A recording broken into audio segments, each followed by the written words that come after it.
সুলাইমান আলাইহিস সালামের সামনে কিছুক্ষণের মধ্যেই পাখি হাজির।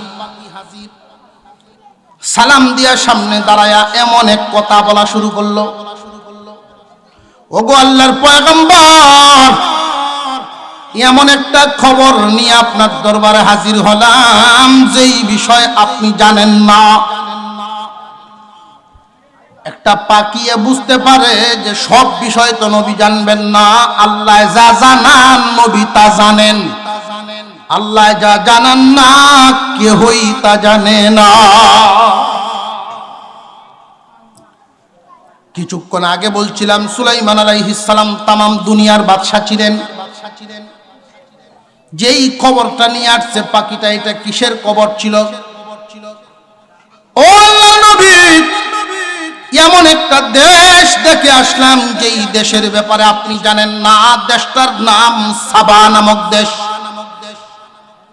ওই দেশটা দেখে আসলাম ফলে ফুলে ভরা, মাঠ বরাবর ফসল, নদী ভরা মাছ, ফলে ফুলে ভরা বাগান।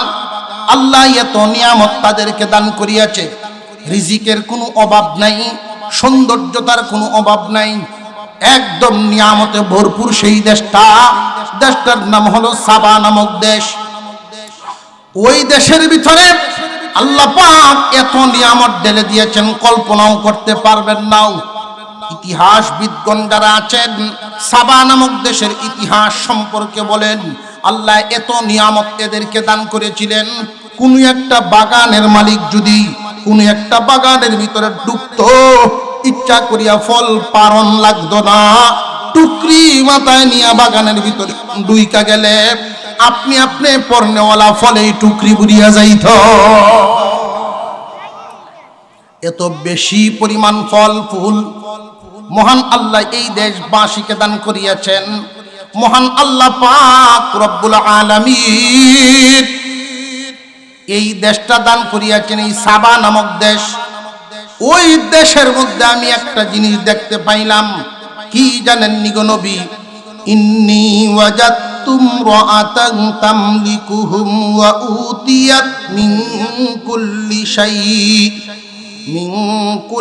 শাইইন ওয়া লাহা আরশুন আযীম। ও নবী, ওই দেশবাসী এত উন্নত, এই উন্নত দেশটার পরিচালক একজন মহিলা, এই দেশটার রানী একজন মহিলা, প্রসিদ্ধ নাম তার হলো বিলকিস। ওই বিলকিস রানী সেই দেশটা পরিচালনা করে। নবী গো, দেশ চালাইতে গিয়া যা যা দরকার সবকিছুই তার আছে। সৈন্য দরকার, সৈন্য আছে। তৎকালীন জমানায় যা যা প্রয়োজন সবকিছুই আছে। আল্লাহ তার এমন একটা জিনিস দিয়েছেন, ওয়ালাহা আরশুন আযীম, এমন একটা সিংহাসন দেখছি যেই সিংহাসন কোন দেশের রাজা বাদশার কাছে দেখি নাই। এত বিশাল আকারের এক সিংহাসন, 80 হাত লম্বা, 40 হাত প্রশস্ত, জমিন থেকে 30 হাত উঁচা, স্বর্ণ এবং রূপা দিয়ে তার পায়াগুলো বাদাই করা, হীরা মানিক মুক্তা দিয়া জার্সি দেওয়া, রেশম কাপড় দিয়ে প্যাকেটিং করা। এত উন্নত মানের সিংহাসন ওই দেশের রানীকে আল্লাহ দান করিয়াছে। আপনারা নি মনে মনে কোন বেটি না জানি কত মুডা আছে। 80 হাত লম্বা, 40 হাত প্রশস্ত, অত বড় চেয়ার লাগে ভাই। কোন বাড়িতে দেখবেন বিশাল আকারের গেট করে, অথচ মানুষ যাইতে পারবো 100 জন। 100 জন মানুষ কি একসাথে ঢুকেনি? এত বিশাল গেট কেন করে? সম্মান বোঝায়, সৌন্দর্যের জন্য, শান বোঝানোর জন্য বিশাল আকারের সিংহাসন। এমন এক সিংহাসন ওই মহিলার আছে। কিন্তু একটা আফসোসের কথা আপনাকে শুনাইতে হয়। কি আফসোসের কথা? আল্লাহ পাক কুরআনুল কারীমের ভিতরে উল্লেখ করে দিলেন পাখিটার বাসা। ওয়াজাদতুহা ওয়া কওমাহা ইয়াসজুদুনা লিশ-শামসি মিন দুনিল্লাহ মিন দুনিল্লাহি ওয়া যায়্যানা লাহুমুশ শাইতানু আ'মালাহুম ফাসাদ্দাহুম আনিস সাবিলি ফাহুম লা ইয়াহতাদুন।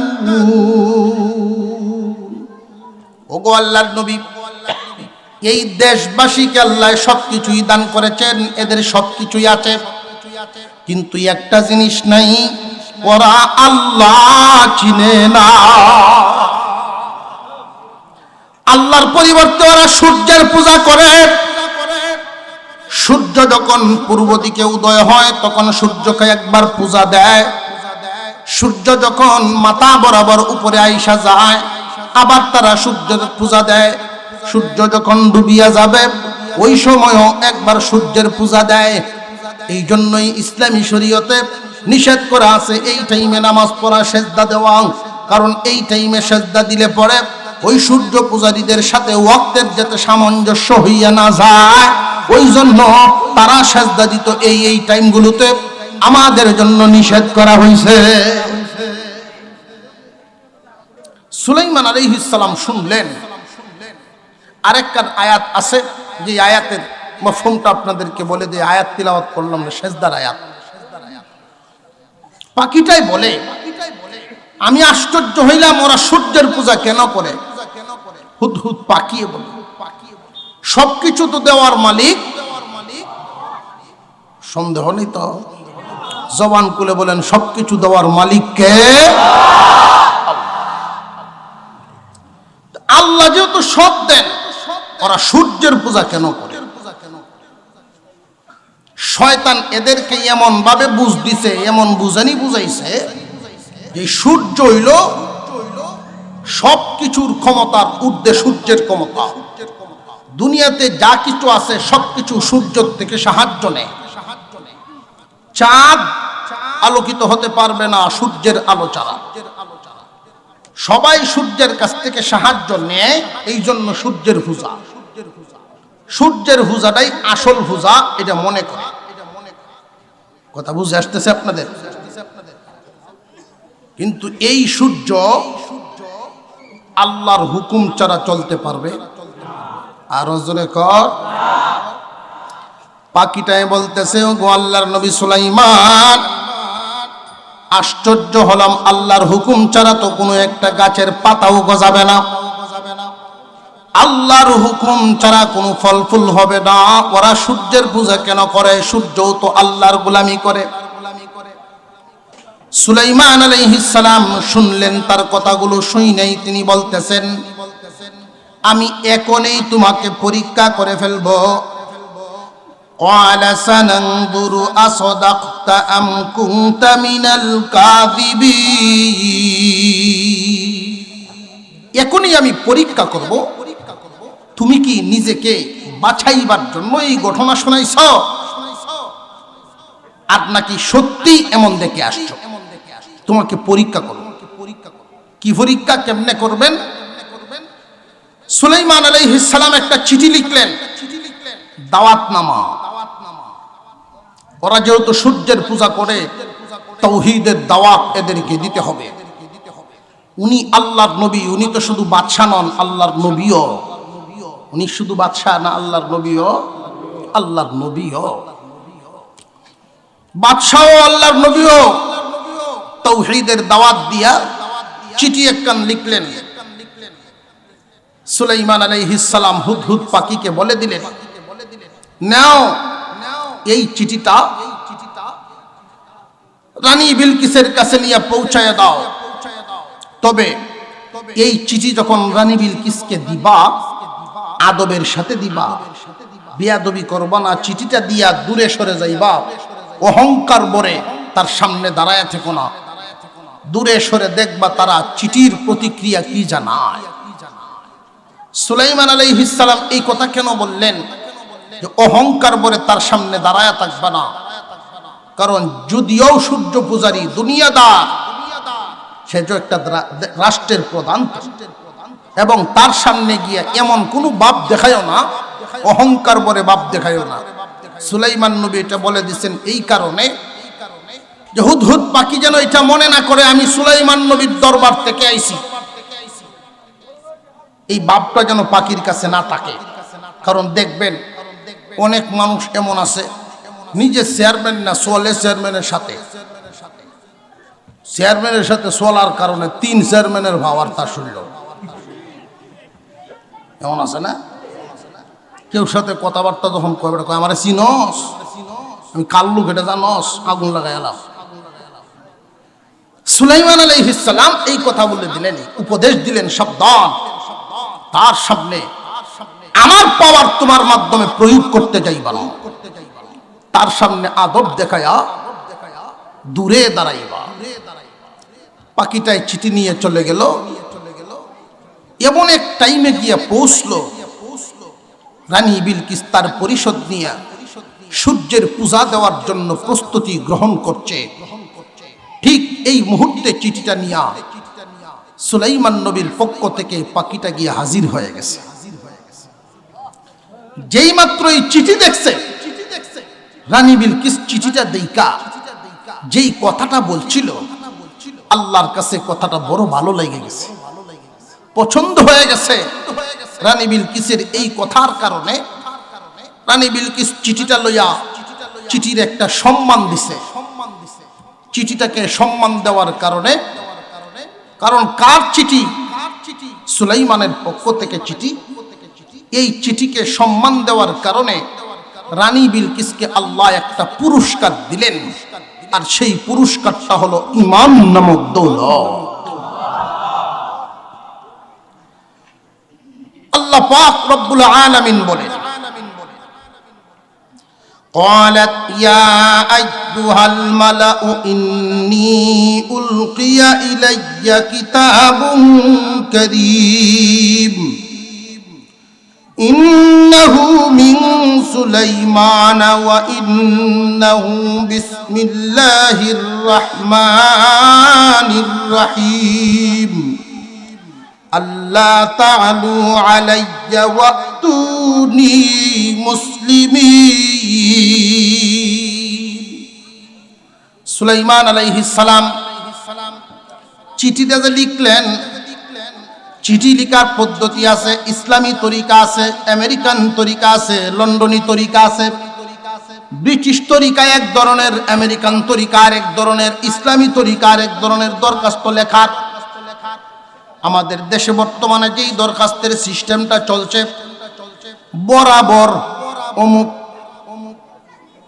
বিষয়, এই এর ফের বিষয়বস্তু আলোচনা শুরু হয়, বিনীত নিবেদক অমুক, যিনি প্রস্তাব করেছেন অথবা চিঠি লিখেছেন ওনার নাম কি উপরে না নিচে?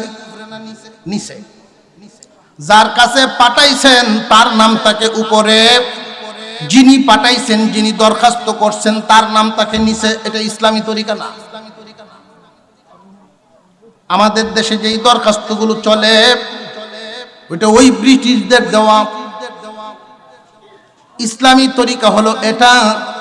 আল্লাহ পাক রব্বুল আলামিন শিখায়া দিয়েছেন, নবী সুলাইমান যেইভাবে উনি চিঠিটা লিখছিলেন, ইন্নাহু মিন সুলাইমান, এই চিঠি সুলাইমানের পক্ষ থেকে, ওয়া ইন্নাহু বিসমিল্লাহির রাহমানির রহিম, পরম করুণাময় দয়ালু আল্লাহ তাআলার নামে। এরপরে বিষয়বস্তু দিলেন। এখানে কথা হলো প্রথমেই কেন প্রেরকের নাম?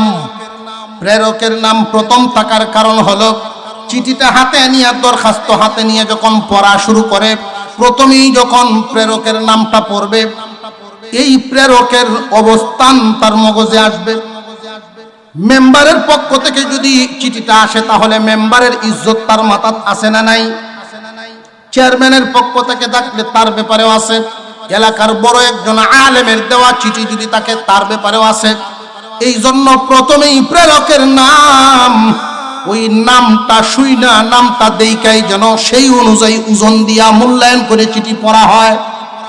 এই জন্য প্রেরকের নাম আগে দেওয়া, এরপরে হইল অন্য বিষয়বস্তু। সুলাইমান আলাইহিস সালামের পক্ষ থেকে চিঠি দেইকা রানী বিলকিস যেই কথাটা বলছিল, قالت يا أيها الملأ إني ألقي إلي كتاب كريم হে আমার পরিষদ, আমার কাছে একটা সম্মানিত চিঠি আইসা পৌঁছলো। আমার কাছে সম্মানিত একটা চিঠি আসছে। রানী বিলকিস চিঠিটাকে সম্মানিত বলার কারণে, নবীর চিঠি সম্মান দেওয়ার কারণে আল্লাহ খুশি হয়ে গেলেন। কারণ অনেক মানুষ দাওয়াত পায়া খুশি হয়, অনেক মানুষ দাওয়াত দিলে বেড়া গুসা হয়। যদি কয় যে দাড়িটা রাখ, কয়েন দাড়ির কথা কইলে অনেকে রাগ করে, করে না করে না?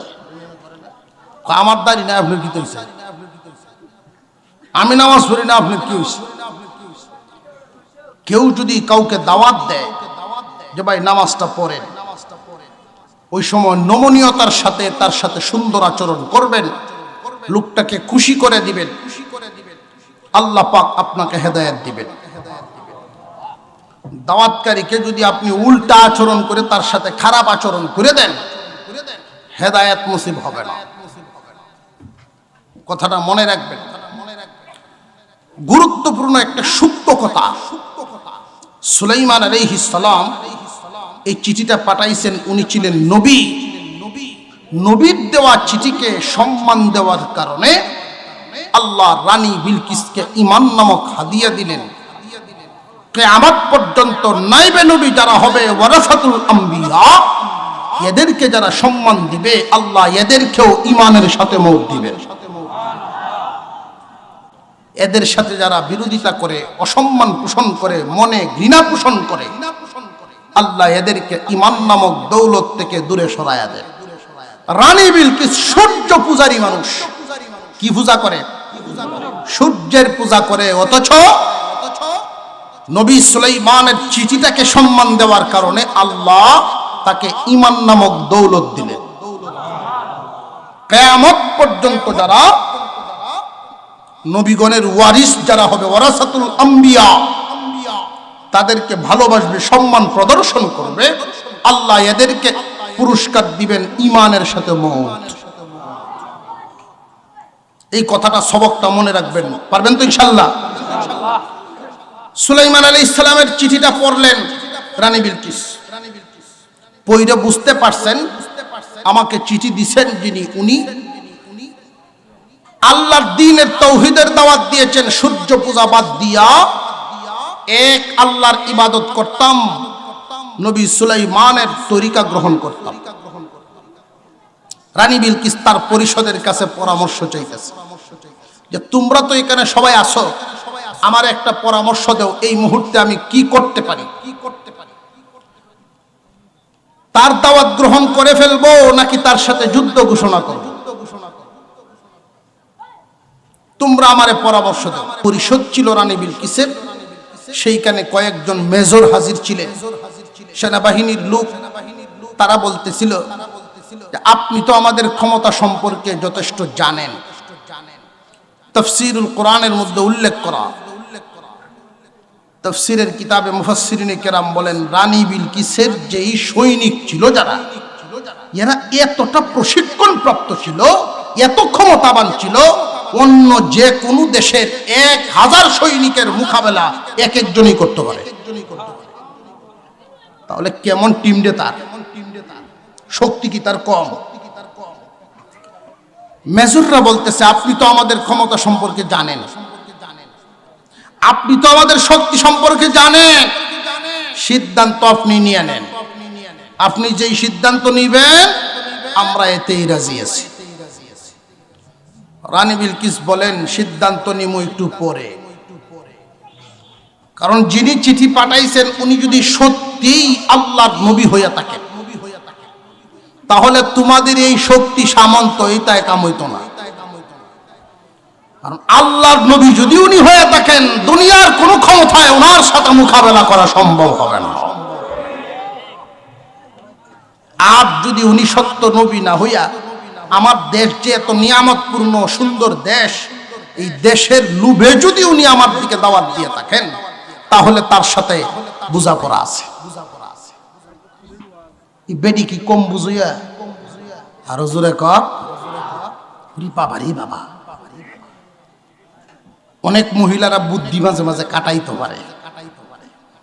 এক বেডায় সরল সুজা মানুষ সংসার চালাইতে গিয়া মাঝে মাঝে তো হয় পরামর্শ লাগে, বউরে নাজি গায়া একটা মান্নত করছে। কি মান্নত? প্রতি বছর বেটার গাবি ভোর হয়ে বাছুর হইয়া মরে যায়, বাছুর হইয়া মরে যায়। 3 বারে এমন হয়েছে। বাছুর মরলে গৃহস্থের কিন্তু খুব কষ্ট হয়।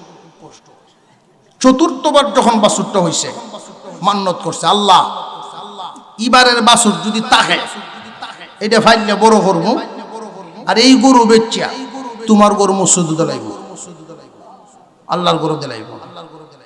মান্নত কবুল হয়ে গেছে, গরু মরছে না।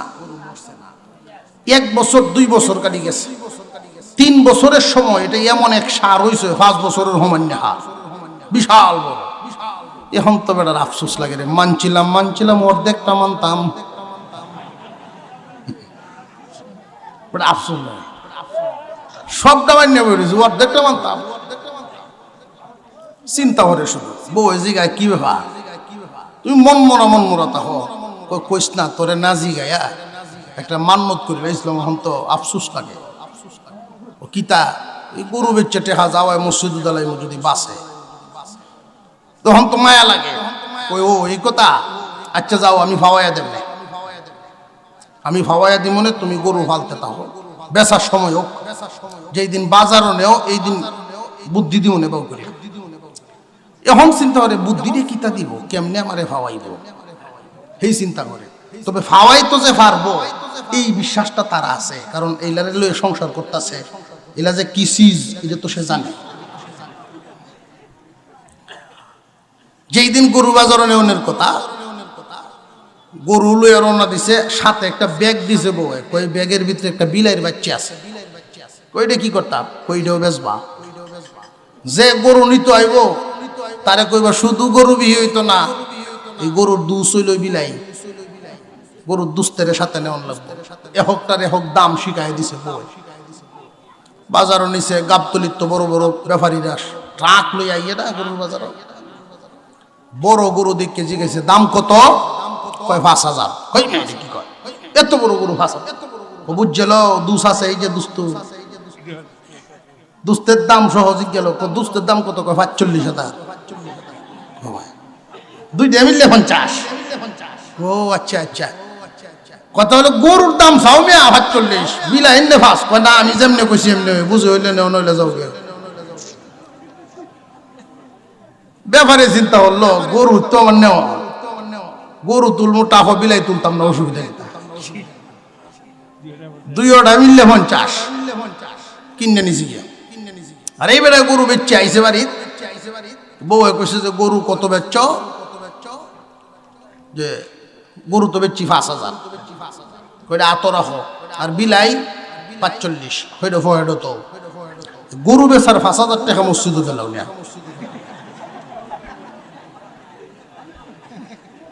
কথা বুঝছেন না, কেমন গুরানিটা দিল বেটিতে। ওরে বাবা বাবা, রানী বিলকিস বুদ্ধি কাটায়। যদি উনি সত্যি আল্লাহর নবী হয়ে থাকে, দুনিয়ার ক্ষমতায় ওনার মোকাবেলা করা সম্ভব না, কারণ আল্লাহ যার, আল্লাহর সবকিছুই তো। আর যদি দুনিয়াদার হয়ে থাকেন, দুনিয়ার কোন লোভ মায়া মহব্বতে আমার দিকে লাইগা থাকেন, তার সাথে মোকাবেলা করব, তখন দেখা যাবে উনি কি সঠিক না বেঠিক। পরীক্ষা করতাম কেমনে? পরীক্ষা করার জন্য উনি উদ্যোগ নিলেন। কাউকে যদি পরীক্ষা করতে হয় দুনিয়ার জমিনে, পরীক্ষা নিরীক্ষার জন্য 1 নাম্বার পদ্ধতি অর্থের মাধ্যমে। অর্থের সামনে যেই ব্যক্তি পরীক্ষা দিয়ে পাশ করে বুঝবেন সঠিক, কারণ অর্থের সামনে বেশিরভাগ মানুষই পিছলাকায় পড়ে যায়। অর্থের লোভ সামলানি কঠিন।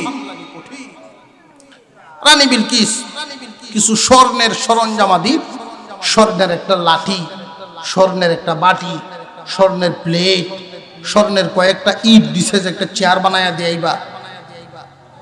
তো একটা কাফেলা বানায়া কয়েকজন সদস্য দিয়ে স্বর্ণের সরঞ্জামাদি দিয়া পাঠাইছে হাদিয়া।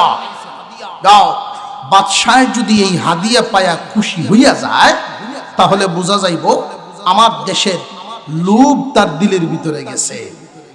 আর যদি দেখা যায় হাদিয়ার প্রতি লোভ নাই তাহলে আমরা আর বিকল্প কোনো রাস্তা নাই। তা বুঝে আসতেছে? স্বর্ণের হাদিয়া নিয়ে যখন রওনা দিছেন, হুদহুদ পাখিটাই তো সব দেখছে দূরে দাঁড়ায়া দাঁড়ায়া, উড়াল দিয়ে আইছে। সুলাইমান আলাইহিস সালামের কাছে বলছে ঘটনা, আপনারা হাদিয়া দেওয়ার জন্য আইতেছে তারা, আপনার জন্য তো স্বর্ণের এই মালামাল লই আইতেছে। সুলাইমান আলাইহিস সালাম জিন্নাতদেরকে ডাকছেন, বাহিনী আছে না নাই? জিন্নাতদেরকে ডাকছেন। জিন্নাতেরা আমার বাড়ির মূল গেট থেকে 3 মাইল দূর পর্যন্ত যে রাস্তা, পুরা রাস্তাটা স্বর্ণ দিয়া ডালাই করো। স্বর্ণের হাদিয়া লই আইছে, স্বর্ণ দিয়া ডালাই করো, এবং 2 সাইডে দিয়া স্বর্ণের ইট বিছায়া বিছায়া পাটাতন বানাইবা। সুন্দরবন থেকে বাঘ, আফ্রিকার জঙ্গলের ভালুক, এগুলোরে আনবা। বাঘ ভাল্লুক 2টার মাঝখানে থাকবো একটা হরিণ। কোন রশি ছাড়া, ভিনরা তো প্রশ্নই উঠে না, রশি ছাড়াই আমার হুকুমে দাঁড় করায় রাখবা। আর এদের নিচে তো স্বর্ণের যে ইট দিয়ে ফাটাতন বিছাইছে, সেনাইব লেদাইব স্বর্ণের ইটের উপরে। কারা ওরা তো লাইন বান্ধিয়া এরা সব আইছে। আয় যেই মাত্র 3 মাইল বাকি আছে মাত্র, দেখে যে রাস্তা আরেক জাত, উঠতেই দেখে স্বর্ণের রাস্তা। আরেকটু সামনে গিয়া দেখে যে ইট বিছাইলের উপরে হরিণ, গরু, বাছুর, ছাগল, বাঘ, ভাল্লু ভিতরে লেদাইতেছে, সেনাইতেছে স্বর্ণের ইটের উপরে। এখন একটাই আর একটারে কয়, কোন দেশ আইলাম রে, কাল লাগিন কি লই আইলাম। আহা রে, এখন এই ইট কি তোরা রাখবে ব্যাগের ভিতরে না ফেলায় দিবে? কারণ প্রথম যেই প্রধান গেট আছে ওইখানে গেলে যদি আমরা চেকিং দেয় আর দেখে আমরা ব্যাগের ভিতরে ইট আছে, মনে করবো চুরি উড়ে লইছেন, তো রাখবে না ফেলায় দিবে? দেখো কয় না, তাকক লইয়া যাই, আমরা তো শিল মারা আছে আলাদা, একে কিটের নাম আছে না আলাদা আলাদা। সুলাইমান আলাইহিস সালামের কাছে তারা গেল। পৌঁছার পরেই আল্লাহ নবী সুলাইমান তাদেরকে বলছিলেন, এই হাদিয়া নিয়া তোমরা খুশি থাকো, তোমার রানী খুশি থাকো, আল্লাহ এর চাইতে বহুগুণ বেশি আমাকে দিছেন। দেখছই তো, একটা বাঘ আর একটা বাঘের দিকে তাকায় না, হরিণের দিকে তাকায় না, রশি ছাড়া দাঁড় করায় রাখছে। বাঘের চোখ দেখিয়া মেহমানরা ডরাইয়া ডরাই না যে আমরার বাদশাহ যিনি আল্লাহর নবী, উনি বাদশাহ, ওনার হুকুমেই এই অবস্থা দাঁড়ায় রয়েছে। তারা ফিরে গিয়া বর্ণনা দিল, ফিরে যাওয়াটা দেখাই রানী বিলকিস বুঝালাইছে ঘটনা গন্ডগোল। এরা যে যাওয়ার গতিতে দেখবেন তাড়াহুড়া করিয়া 3 কাইক যায়, 8টা 6 কাইক যায় দৌড়িয়া, যেটা কুস্কি দৌড় কয়, এই অবস্থায় কে পৌঁছছে, আদাইতাছে আর উপায় নাই। বর্ণনা শুই নাই, রানী বিলকিস রওনা দিয়ে দিছে। সুলাইমান আলাইহিস সালাম এদেরকে বলে দিছিলেন, আমি এমন একটা বাহিনী পাঠাবো, এমন একটা বাহিনী পাঠাবো, ওই বাহিনী সেই দেশে ঢোকার পরে এদেরকে লাঞ্ছিত করে বাহির করা হবে। তারা তো বুঝালাইছে। সুলাইমান আলাইহিস সালাম পরিষদ নিয়ে বসছেন, আলোচনা করছেন, এমনি জিবরাইল আমিন খবর বলিয়া দিছেন, ওগো আল্লাহর নবী, কোনো বাহিনী পাঠাতে হবে না, রানী বিলকিস তার পরিষদ নিয়ে ঈমান আনার জন্য আপনার দরবারের দিকে রওনা হয়ে গেছে। রানী বিলকিস বুঝালাইছে, টের পায়া লাইছে। সুলাইমান আলাইহিস সালাম তখন বলছিলেন, হে আমার পরিষদ, তোমাদের মধ্যে কি এমন কেউ আছেনি ক্বালা ইয়া আইয়ুহাল মালাউ আইয়ুকুম ইয়াতিনি বিআরশিহা ক্বাবলা আন ইয়াতুনি মুসলিমিন। মুসলমান হওয়ার জন্য যে আসতেছে তারা আমাদের কাছে পৌঁছার আগেই কি তার যে সিংহাসন আছে একটা শুনলাম, ওই সিংহাসনটা আমার কাছে হাজির করতে পারবে এমন কি কেউ আসনি? বিশাল এক সিংহাসন, এই সিংহাসনের বরত্ব তো তার হৃদয়ে আছে। প্রত্যেকের একটা বাহাদুরি আছে না নাই? কেউর কাছে দেখবেন 100 জাগাও নাই, কিন্তু চৌধুরীর বাহাদুরিটা রইছে হলো, বুয়ার বাহাদুরি, খানের বাহাদুরি, এরকম আছে না নাই? নিজে নামাজ পড়ে না, কিন্তু দাদা আলিম আছেন, এটা মানুষের কয়টি বই। সুলাইমান আলাইহিস সালাম বলেন, ওই সিংহাসনটা নিয়ে আসো, তার ভিতরের অহংকারটা বাহির হয়ে যাও। এমন কি কেউ আসনি সে আসার আগে আনতে পারবা? ক্বালা ইফরিতুম মিনাল জিন্নি আনা আতিকা বিহি ক্বাবলা আন তাকুমা মিন মাকামিক ওয়া ইন্নী আলাইহি লাকাবিয়্যুন আমিন। জিন্নাত থেকে একজন, তার নাম ছিল ইফরিত। ইফরিত নামক জিন দ্বারা কয়, ওগো আল্লাহর পয়গম্বর, আপনি আমারে হুকুম দিন, আপনি বসা থেকে দাঁড়াইতে যতক্ষণ লাগে এর ভিতরে হাজির করিয়া দিব।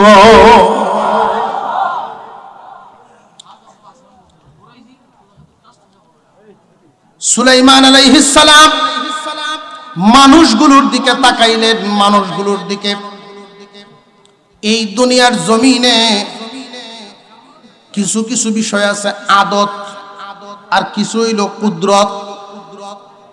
একটা হইল আদতুল্লাহ, আর একটারে কয় কুদরতুল্লাহ। যেটা স্বাভাবিক নিয়মে চলে এটা হইল আদতুল্লাহ, অস্বাভাবিক যেটা হয় এটা কুদরতুল্লাহ। আল্লাহ পাক রব্বুল আলামিন কুদরত প্রকাশ করান মাঝে মাঝে, নবীগণের মাধ্যমে যে কুদরত প্রকাশ করাইতেন এটাকে মুআজিজা বলে। নবীগণের সম্মান বাড়াইতেন, ইজ্জত বাড়ায় দিতেন। আল্লাহর ওলিগণের মাধ্যমে যে কুদরত প্রকাশ করান এটাকে কারামাত বলে।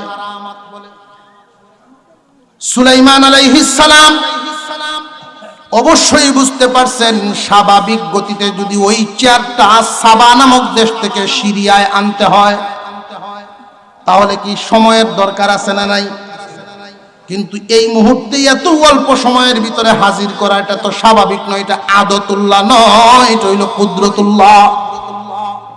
আর এই কুদরত প্রকাশ পাবে একজন জিনের মাধ্যমে, সে হোক না ওলি, অসুবিধা কি? কিন্তু জিন তো দেখি আমার মানুষ জাতের মধ্যে কি কেউ আসেনি?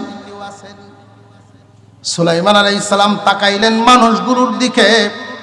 এমনি একজন মানুষের মধ্যে যিনি নাকি ক্বালাল্লাযী ইনদাহু ইলমুম মিনাল কিতাব, কিতাবের বড় একজন আলেম ছিলেন, একজন আল্লাহর ওলি ছিলেন সেই দরবারে। উনি ডাক দিয়া বলেন, ওগো পয়গম্বর, আনা আতিকা বিহি ক্বাবলা আন ইয়ারতাদ্দা ইলাইকা তারফুক, আপনি চোখের পলক ঘুরানোর আগেই, এক পাশ থেকে আরেক পাশে তাকাইবার আগেই আমি হাজির করিয়া দিব। এই জন্য মুফাসসিরিনে কেরাম বলেন, জিন্নাত কেন? মানুষ যদি মানুষ হয় ফেরেশতার চেয়েও দামি হয়। মানুষ যদি মানুষ হয় ফেরেশতার চেয়েও দামি হয়। মানুষ যদি অমানুষ হয়ে যায় কুকুরের চেয়েও নিকৃষ্ট হয়ে যায়। মানুষ যদি মানুষ হয় ফেরেশতার চেয়ে দামি হয়, মানুষ যদি অমানুষ হয় কুকুরের চেয়েও নিকৃষ্ট হয়। আল্লাহ আমাদের সবাইকে মানুষ হওয়ার তৌফিক দেন, বলুন আমিন। চেয়ার হাজির হয়ে গেল, তাকায় দেখেন উনি চেয়ারটা হাজির। যেই মাত্র চেয়ার হাজির হয়ে গেছে তার একটা ধন্যবাদ দেওয়ার দরকার না? আমরা তো এটাই করলাম, যে কামটা কি করছে ফাললে বাবার পিছে দৌড় শুরু করলাম। আমার কথাটা বলার উদ্দেশ্য, আকীদার দিক কিন্তু আলোচনা হচ্ছে এখানে। আমাদের আকীদা বিশ্বাস, আমাদের ভিতরের অবস্থাটা হয়, কারোর মাধ্যমে যদি কোনো কুদরত প্রকাশ হয়, কারামাতুল আউলিয়া হাক্কুন, ওলিগণের কারামত সত্য, তো এই কারামত গঠানো কি কোনো ওলির ক্ষমতা না আল্লাহ? আল্লাহ গঠান ওলির মাধ্যমে। কারামত দেখার পর সর্বপ্রথম শুকরিয়া আল্লাহ। আপনি যদি সত্যি ইমানদার হয়ে থাকেন, সর্বপ্রথম আল্লাহর শুকরিয়াই ভিতর থেকে বাইর হইবে। কারণ কোন মানুষের দ্বারা এগুলো করা সম্ভব না, আল্লাহ করাইছে। সুতরাং প্রথম প্রশংসাই আল্লাহর হবে, এরপরে বান্দার। তো আমরা বাবা কয়ে যে দৌড় লই হইছে, আল্লাহর কথার মনে থাকে না। এই জন্যই তো মানুষের কাছে চাওয়া শুরু করে দেয়, বাবা বাবা দেলেন, বাবা বাবা ডাকতেই তাহে, আল্লাহর কথা ভুলে যায়। তখনই তো আল্লাহ নারাজ হয়ে যায়। قال هذا من فضل ربي।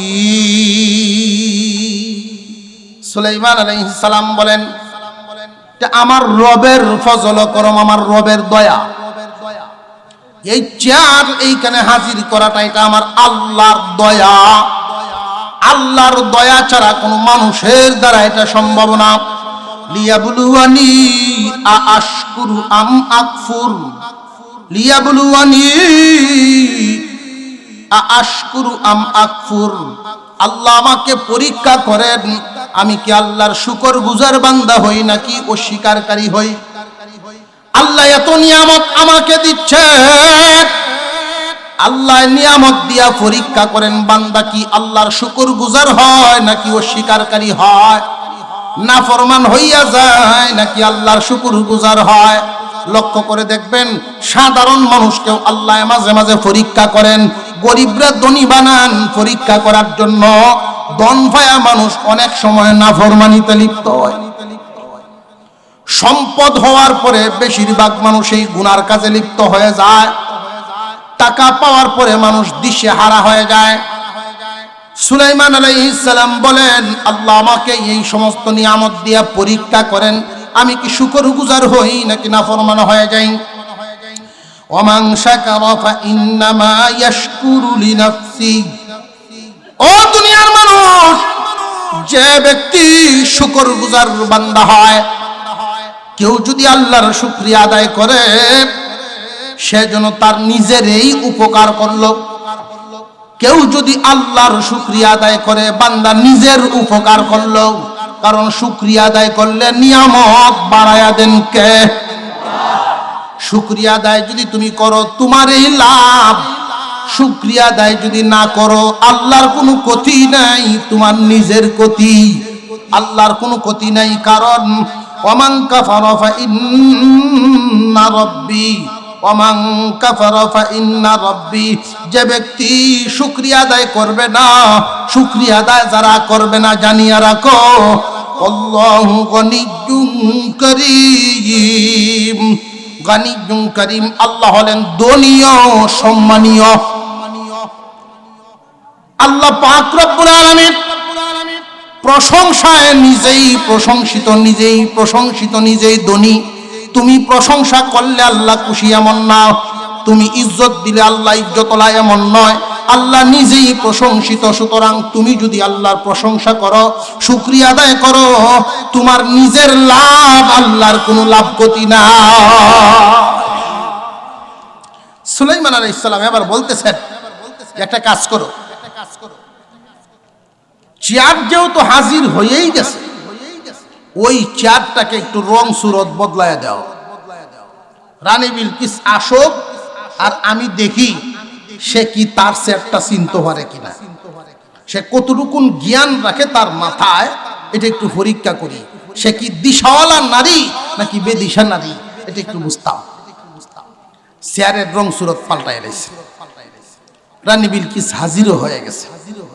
হাজির হইয়া যেই মাত্র সামনে দাঁড়াইছেন, সুলাইমান আলাইহিস সালাম বলতেছিলেন, এই চেয়ারটা কি আপনার?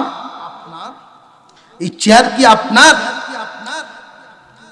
কিলা আহাকাযা আরশুক, এই চেয়ার কি আপনার নাকি? ক্বালাত কাআন্নাহু হুয়া, জি হুজুর এটাই আমারটা। সুলাইমান আলাইহিস সালাম জিজ্ঞাসা করলেন, কিলা আহাকাযা আরশুক, এই চেয়ারটা কি আপনারটার মতো নাকি, বা আপনার চেয়ারটা কি এইটার মতো নাকি? আপনার যে একটা সিংহাসন আছে শুনলাম, আপনারটা কি এই চেয়ারের মতো নাকি? রানী বিলকিস জবাব দেয়, মতো কেন, এইটাই তো আমারটা। সুলাইমান আলাইহিস সালাম এবার বুঝতে পেরেছেন মহিলা তো বেদিশা নয়, দিশাওয়ালা। মহিলা আবার এই কথাও জানায় দিছে, ওগো আল্লাহর নবী, আমি তো মুসলমান হওয়ার জন্য আসছি, বুঝে শুনে আসছি। আমার চেয়ার আপনার সামনে এই অল্প সময়ে হাজির হওয়া আপনার জন্য এটা কোনো কঠিন কাজ নয়, কারণ আল্লাহ যার সবকিছুই তার। মহিলার মুখে এই কথা শোনার পরে সুলাইমান আলাইহিস সালাম ভাবতে লাগলেন, এমন বুঝদার একজন নারী এত কাল সূর্যের পূজা কেমনে করলো? এমন বুঝদার একজন নারী আল্লাহ চিনল না, কারণটা কি? বুঝদার একজন নারী আল্লাহর ইবাদত করলো না, কারণটা কি? আল্লাহ পাক রব্বুল আলামিন সুলাইমান আলাইহিস সালামকে বুঝায়া দিলেন, ওয়াসাদ্দাহা মা কানাত তা'বুদু মিন দুনিল্লাহ ইন্নাহা কানাত মিন কওমিন কাফিরিন। ও আমার নবী, এটা শুধু তার বুঝবে বুঝের দোষ না, দোষটা হইল তার পরিবেশের। এই মহিলার জন্ম হয়েছে সূর্য পূজারীর ঘরে, বেড়ে উঠেছে সূর্য পূজারীর ঘরে, বড় হইয়াও দেখছে সূর্য পূজা, পরিবেশেই তারে সূর্য পূজারী বানাইছে। পরিবেশ খুব মারাত্মক, অত্যন্ত গুরুত্বপূর্ণ একটা বিষয়। আপনার পরিবারের পরিবেশটা কেমন, এটা গুরুত্বপূর্ণ। আপনার পরিবারের পরিবেশটা যদি সুন্নতি পরিবেশ হয়, আপনার সন্তানকে সুন্নত কিতাব পড়ে শিখাইতে হবে না, পরিবেশেই অটোমেটিক শিখিয়া নিব। পরিবেশ অত্যন্ত গুরুত্বপূর্ণ এক বিষয়। আমরা মুসলমান বটে, কিন্তু আমাদের পরিবেশ মুসলমানি নাই। আমাদের পারিবারিক পরিবেশটা, আমাদের মা বোনদের চলাফেরা, আমাদের চলাফেরা কি পরিবেশগতভাবে ইসলামী পরিবেশ নাকি? আমাদের পরিবেশ ইসলামী পরিবেশ নাই। আমাদের পরিবেশ পরিবর্তন করা দরকার। শতকরা 2-4-5টা পরিবার পাওয়া যায় কিনা দস্তরখান বিছায় খানা খায়, সন্তানরা দস্তরখানের নাম হয়তো ওয়াজ মাহফিলও শুনবো, না হয় কিতাব পড়ে জানতে হইব। আমি আমার বাস্তবে একটা কথা আপনাদেরকে শোনায় দিই। দস্তরখান বিছায় টুপি মাথায় দিয়া খানা খাওয়া এটা আমার অভ্যাস। ঘরে যেহেতু এই আমল সব সময় চলে, একদিন তাড়াহুড়া করে বসে গেছি, দস্তরখান ঠিকই কিন্তু টুপি মাথার দিছি না, তাড়াহুড়া করে বসে গেছি। আমার 4 বছরের একটা মেয়ে টুপি নিয়ে আয় আমার মাথার দিয়েছে। ওই দিন আমার বুঝে আসছে পরিবেশ কি জিনিস। কারণ সে দেখে টুপি ছাড়া বসি না, তাড়াহুড়ার কারণে যে গোসল থেকে আই সেই বসে পড়ছি, সময় লস হয়ে গেছে। সে টুপিটা নিয়ে আইনে মাথায় দিয়ে দিচ্ছে। তার বয়স কত? 4 বছর। পরিবেশ এত গুরুত্বপূর্ণ একটা বিষয়। আপনার বাচ্চাকে যা দেখাবেন, যা শিখাবেন, তাই শিখবে। আল্লাহ পাক জানায় দিলেন, নবী, রানী বিলকিসের দোষ নয়, পরিবেশের দোষ, পরিবেশের দোষ। আল্লাহ পাক রব্বুল আলামিন আমাদের পরিবেশগুলো যেন ঠিক করার তৌফিক দেন, বলুন আমিন। অবশেষে রানী বিলকিস সুলাইমান আলাইহিস সালামের হাত ধরে ঈমান আনলেন। ঈমান এনে মুসলমান হয়ে গেছে। ঐতিহাসিকগণ বলেন রানী বিলকিসের সাথে এক দলের অভিমত, সুলাইমান আলাইহিস সালামের সাথে রানী বিলকিসের বিবাহ বন্ধন হয়েছিল। আরেক দলের অভিমত নীরব, আল্লাহ যেহেতু এখানে বলেন নাই আমরা কেন বলি। সুলাইমান আলাইহিস সালামের হাত ধরে ঈমান এনেছেন এতটুকুন পর্যন্ত আলোচনা, পরের আয়াত পর্যন্ত আমি আর সামনের দিকে গেলাম না, মফহুম শুধু বলে দিলাম। রানী বিলকিস সুলাইমান আলাইহিস সালামের হাত ধরে ঈমান এনে মুসলমান হয়ে গেছেন। আল্লাহ যেন আমাদের পরিবেশকে, আমাদের ঈমান আমলকে হেফাজতের তৌফিক দেন, ঠিক করার তৌফিক দেন, বলুন আমিন। আমি আপনাদের কাছে দোয়া চাই, দোয়া করি। আলহামদুলিল্লাহ, اللهم الحمد لله رب العالمين والصلاة والسلام على رسوله الكريم وعلى آله وأصحابه أجمعين. ربنا ظلمنا أنفسنا وإن لم تغفر لنا وترحمنا لنكونن من الخاسرين. ربنا آتنا في الدنيا حسنة وفي الآخرة حسنة وقنا عذاب النار. আয় আল্লাহ, আজকের মাহফিলকে কবুল মঞ্জুর করো। এই পর্যন্ত যত আলোচনা হয়েছে কবুল করো। আরো যত আলোচনা হবে উলামায়ে কেরাম একের পর এক আলোচনা করবেন, আখেরি মুনাজাত পর্যন্ত আমাদেরকে শামিল থাকার তৌফিক দাও। আয় আল্লাহ, আজকের মাহফিলের উসিলা এলাকার মুর্দেগানকে মাফ করে দাও। আয় আল্লাহ, যার স্মরণে শাইখ ইস্কান্দর আলী রহমতুল্লাহি আলাইহি রব্বুল আলামিন উনার মাকামকে আরো উঁচা করিয়া দাও। মানুষ হিসেবে দুনিয়াতে চলতে ফিরতে ভুল হওয়া স্বাভাবিক। আল্লাহ উনার ভুলগুলো মাফ করে উনার সম্মান, আল্লাহ উনার অবস্থানকে আরো উঁচা করিয়া দাও রব্বুল আলামিন। আল্লাহ, আজকের এই মাহফিলে অংশগ্রহণকারী আমরা সবাইরে মাফ করে দাও। আমরা আব্বা আম্মারে মাফ করে দাও। আমাদের পরিবার পরিজনরে দিনদারি পরিবেশ দান করো। আল্লাহ, দুনিয়াতে যতদিন বাঁচায় রাখো তোমার সন্তুষ্টির সাথে চলার তৌফিক দাও। সুস্থ হায়াত দান করো। দুনিয়া থেকে যেই দিন বিদায় দাও, তোমারে ডাকায়া ডাকায়া কালিমা পড়ায়া পড়ায়া দুনিয়া থেকে উঠায় নি আল্লাহ। সুবহান রাব্বিকা রাব্বিল ইজ্জাতি আম্মা ইয়াসিফুন ওয়া সালামুন আলাল মুরসালিন ওয়ালহামদুলিল্লাহি রাব্বিল আলামিন। আমিন বিরহমাতিকা ইয়া আরহামার রাহিমিন।